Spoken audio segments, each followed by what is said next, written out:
Hello guys, আমি Deep and welcome back to my channel Deep exclusive. So এখন আমি এই ভিডিওতে বেসিক্যালি কথা বলবো দুটো বিষয়কে নিয়ে, অঙ্কুশদার মির্জাকে নিয়ে কথা হবে এবং তার সঙ্গে সঙ্গে সবার ফার্স্টে কথা বলবো অবশ্যই প্রধানের বক্স অফিস কালেকশন নিয়ে। এবং গতকাল ছিল পুরোপুরি একটা ওয়ার্কিং ডে এবং কোনো রকম কিন্তু ছুটি ছিল না কালকের, এবং পুরোপুরি একটা আউট অ্যান্ড আউট একটা কিন্তু ওয়ার্কিং ডে ছিল।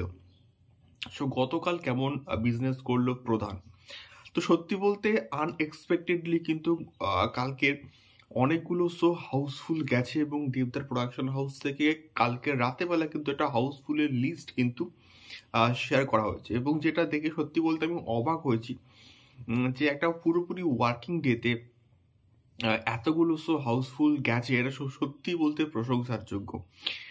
এবং বিষয়টা হচ্ছে স্টার থিয়েটার থেকে স্টার্ট করে নন্দন, রাধা স্টুডিও, অশোকা, স্টার মল মধ্যমগ্রাম, অতীন্দ্র ব্যারাকপুর এবং আরও অনেক অনেক কিন্তু হল আছে যেগুলো কিন্তু কালকের মানে গতকাল কিন্তু মোটামুটি হাউসফুল গেছে।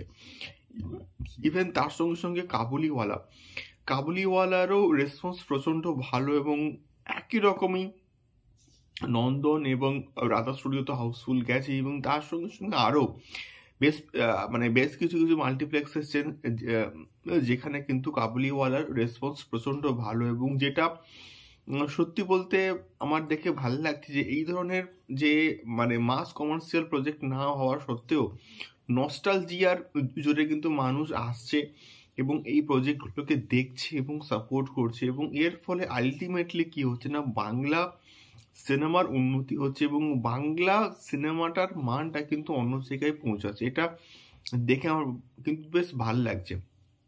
দেখা যাক এক্স্যাক্টলি বক্স অফিস ফিগারগুলো কখন উঠে আসে এবং আলটিমেটলি এই উইকের শেষে মাল্টিপ্লেক্সের কালেকশনসের কি আপডেটগুলো আসে, দেখা যাক কি হয়। দ্বিতীয়ত এই ভিডিওর মধ্যে কথা বলবো অঙ্কুশদার মির্জাকে নিয়ে। এবং অঙ্কুশদার মির্জা একটা বিরাট বড় একটা প্রজেক্ট হচ্ছে এবং এই সিনেমার অ্যাকশনগুলো কিন্তু বস নেক্সট লেভেলে হতে চলেছে। তার কারণটা হচ্ছে এই সিনেমার অ্যাকশন ডিরেক্টর হিসেবে কিন্তু কাজ করছেন আর.পি. যাদব, এবং যিনি কিনা প্রিভিয়াসলি অনেক বড় বড় যে প্রজেক্ট সেখানে কিন্তু অ্যাজ এ অ্যাকশন মাস্টার হিসেবে কিন্তু কাজ করেছেন। এবং রিসেন্টলি অঙ্কুশ একটা জিনিস পোস্ট করেছেন যে এই ডিউরিং দ্য অ্যাকশন শুট তিনি কিন্তু আহত হয়েছেন এবং এই লেভেলের ডেডিকেশনস না থাকলে কিন্তু এই রকমের একটা আউটপুট আমরা পাবো না। আমি এটা মনে করি।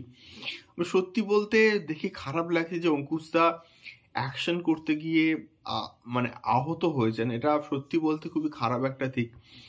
আমি চাই অঙ্কুশদা খুবই সুস্থ হয়ে আবার ব্যাক করুক কাজে এবং যাতে করে মির্জা এই বছর ঈদেই মুক্তি পায়, এবং আমি সেটাই কিন্তু চাইবো। সো অঙ্কুশদা মির্জা প্রচণ্ড ভালো একটা প্রজেক্ট হোক এবং মানুষের ভালো লাগুক এবং একটা মাস কমার্শিয়াল কামব্যাক হোক অঙ্কুশদার, এবং এটাই আমি চাই। এবং আফটার দেবদা এবং জিৎদা যাতে করে অঙ্কুশদাই একটা হাল ধরে এই বাংলা ইন্ডাস্ট্রির, এটাও আমি কিন্তু চাইবো। এটাই মেনলি বলার ছিল। তোমরা মির্জাকে নিয়ে কতটা আশাবাদী সেটাও কিন্তু আমাকে কমেন্ট করে শেয়ার করতে পারো। দেখা হচ্ছে পরবর্তী ভিডিওতে। টাটা।